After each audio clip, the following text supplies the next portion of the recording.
I think that everybody loves working with Paul because he really provides an environment in which science can thrive. Dr. Sorensen's a brilliant researcher. He's incredibly humble and modest about what he has done. He really is on the cutting edge of pediatric cancer research, and that really is now translated into all cancer research. Without his work, this simply would not have been possible.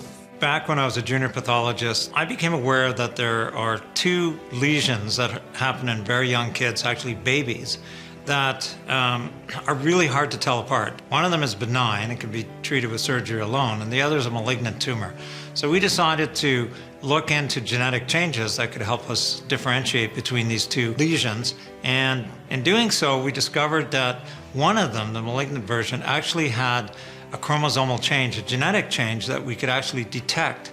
So we went ahead and used molecular technology to figure out exactly what was going on. And that's actually how we discovered something called ETV6 NTRK3. And at that time, his lab discovered the fusion protein ETV6 NTRK3 in solid tumors that were found in children. And so the work that I did was really to take a look at that fusion protein and figure out how it was causing cancer and whether or not we could block the activity of the fusion protein itself to try and block the cancer from growing. So we made this initial discovery in these super rare tumors, and then we made what we think is a remarkable discovery. We found another tumor type, also rare, also in really young babies, of a different tumor that had the same genetic change. This is unusual because typically these types of lesions are only in one tumor type. And then other people also got wind of this and started to work in this field and discovered the same genetic change in leukemias, thyroid carcinomas, and colorectal carcinomas. And it's now estimated that this type of genetic change, NTRK fusion positive cancer, it's even a new term, is present in something like 1% of human tumors. When you lump those small percentages all together, it starts to add up to a lot of different people. So something that started in super rare pediatric cancers suddenly is relevant across a huge spectrum of different disease types. If there's an initial genetic lesion identified, it provides hope for the eventual development of a drug. And in this case, it took 20 years. At least it tells you one thing, and that is that it's okay to study rare diseases because you can still findings that are relevant across a much broader spectrum of patients. I think for those 10 years that we worked on ETV6 NTRK3, a lot of people didn't see the relevance, how many people are going to actually benefit from this work. And we thought it was important, and we kept, focusing on the project and trying to see it through. This kind of cross-disease expression of a genetic change hadn't been described before. That's when drug companies got interested, when it was apparent that this was present across different tumor types. Eventually, a company called Loxo looked at this research and decided that they wanted to follow up on it to see if you could then block this, the product of this mutation. And by doing so, actually treat these cancers. We knew that this was going to be groundbreaking, and that was the reason why we licensed this product in from Loxo and are going to be helping them develop it further and to get the approval in Canada and market it. This drug is unique in the sense that it has been shown to already work against some 16 different types of cancers as long as they have this specific mutation. It's also unique that it's been developed to treat cancers in children and in adults at the same time. And it is now branded as Betractv. That is what the name it will be marketed under. We expect approval in Canada imminently, which means actually by the time you're seeing this video, it will be available in Canada.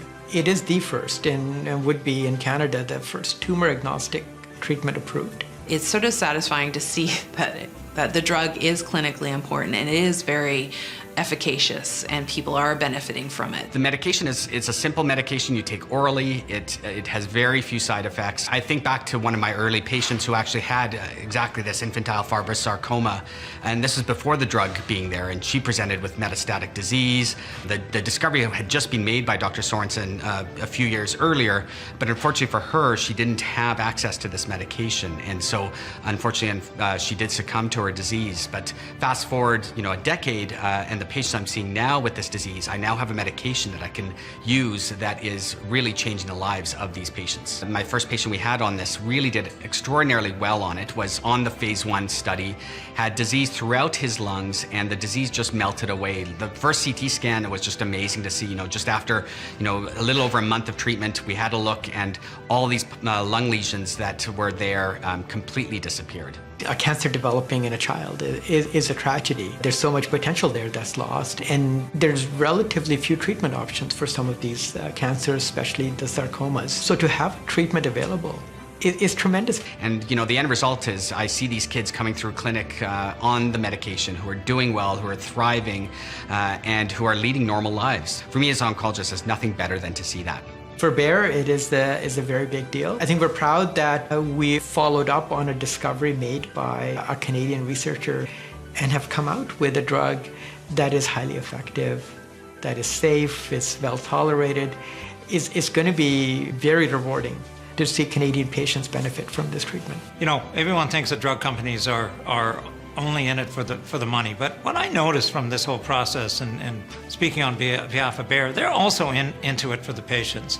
And so I've really learned that part of their motivation for this is also to bring a drug out that fulfills a clinical need. And that's been really sort of fulfilling for me to be a part of that process. I think this finding really is groundbreaking. The fact that this rare cancer has led to a medication that is changing the lives of so many different infants, children, and adults is amazing. A lot of times we spend long hours and we don't really know if it's going to make a difference for patients, and that's really what this is all about.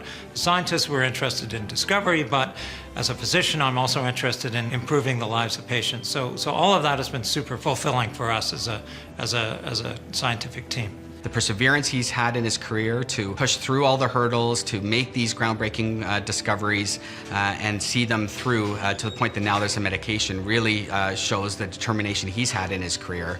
He is certainly someone I've looked up to during my training, and now as an oncologist, I continuously admire the work he's doing. That's the message I always give to my students. Stick with it, show resolve, be patient, don't get frustrated, because if you work super hard, there'll be something at the end of the road, a great discovery.